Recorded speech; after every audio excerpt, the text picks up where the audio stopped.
How do you know you've been hit? Wow. If you need to ask. The first way you might know is you might get a what I refer to as a love note from Google in Google Webmaster Tools. Always a pleasant experience. The most obvious way is that you'll spot a drop in traffic, perhaps one as obvious as that one. And similar, so if you've got analytics, you'll see it in analytics. If you've got Google Webmaster Tools, you can also see a drop in impressions share. So in other words, you are showing up for less searches, which effectively translates into you are not ranking as highly as you used to. So a couple of ways that you can spot that in Google Tools.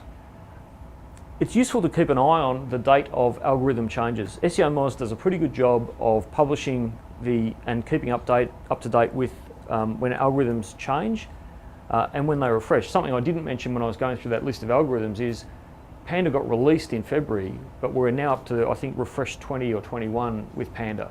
You know, so they refresh this algorithm, and they tweak it, and they rerun the scoring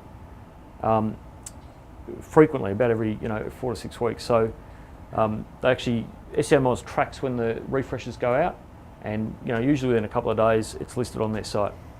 And that's the URL for that. Now, in addition to all those ways that you might figure out that you've been hit, the other thing that can happen is that a manual action doesn't have to coincide with an algorithm change.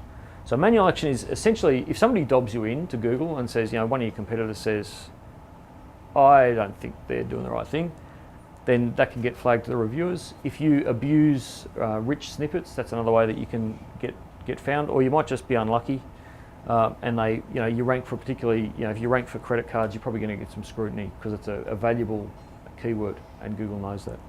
So one of the first things that I would do is if you feel like you've been hit or a client's website's been hit, open up your Google Analytics. I always like to make sure that you've got a drop in traffic. Even if you get your love note from Google or a warning or something like that, a lot of people just went out and took very aggressive action. They started dobbing themselves in when the link disavow tool came in, and it's almost like Google scared them into action. So go in to look at your analytics, look for when the drop happened. Next step, then go to something like SEO Moz, look through the history, try and see if there has been an update that coincides with when you saw the drop off.